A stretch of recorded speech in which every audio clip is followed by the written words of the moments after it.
सावा उगाइए, करोड़ों कमाइए। राम राम किसान भाइयों, मैं तरुण गोचर स्वास्थ्यम सूत्रा से। आज हम बात करने वाले हैं खेतों में खरपतवार के रूप में उगने वाली सावा मिलेट की। ये वैसे तो खेतों में खरपतवार के रूप में उगता है, लेकिन अगर किसान भाई चाहे तो इससे एक अच्छा उत्पादन लेके लाखों करोड़ों रुपए भी कमा सकते हैं। तो बात करते हैं सावा की खेती के बारे में। वैसे तो सावा की खेती आपको करनी नहीं पड़ेगी, लेकिन अगर फिर भी आप व्यावसायिक रूप से इसकी खेती करना चाहते हैं तो आप इसका बीज लाकर इसको हल्की दोमट मिट्टी में उगा सकते हैं। और इसको सिंचाई की भी कोई ज़्यादा आवश्यकता नहीं है, ये 1 या 2 सिंचाई में आराम से तैयार हो जाएगी।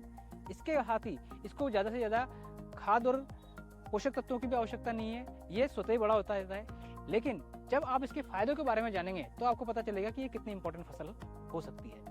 सावा एक सूखा प्रतिरोधी फसल है, अर्थात इसको कम पानी में उपजाया जा सकता है। 20 से 30 डिग्री सेंटीग्रेड के तापमान पर ये आराम से उपज हो जाती है।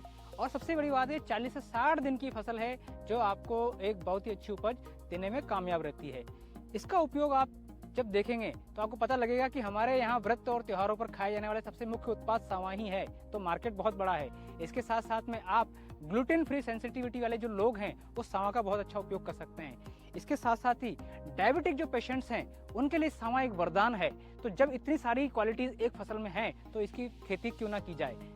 व्यावसायिक रूप से अगर आप सावा की खेती को देखते हैं तो इससे आप विभिन्न प्रकार की कुकीज, दलिया, आटा आदि बनाकर मार्केट में इसको लेके जा सकते हैं, जिसके बहुत ही अच्छे दाम आपको मिलने वाले हैं। आप मार्केट में जाकर सावा की प्राइस को पता कीजिए, आपको पता लगेगा कि इसकी खेती कितनी बेनिफिशियल रहने वाली है।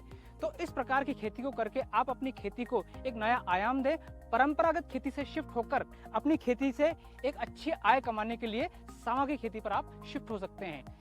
आपको हमारी वीडियो अच्छी लगी तो आप हमारे चैनल को लाइक और सब्सक्राइब कीजिए, और ऐसे ही और वीडियोस के लिए आप हमें कमेंट भी कर सकते हैं। जय जवान, जय किसान।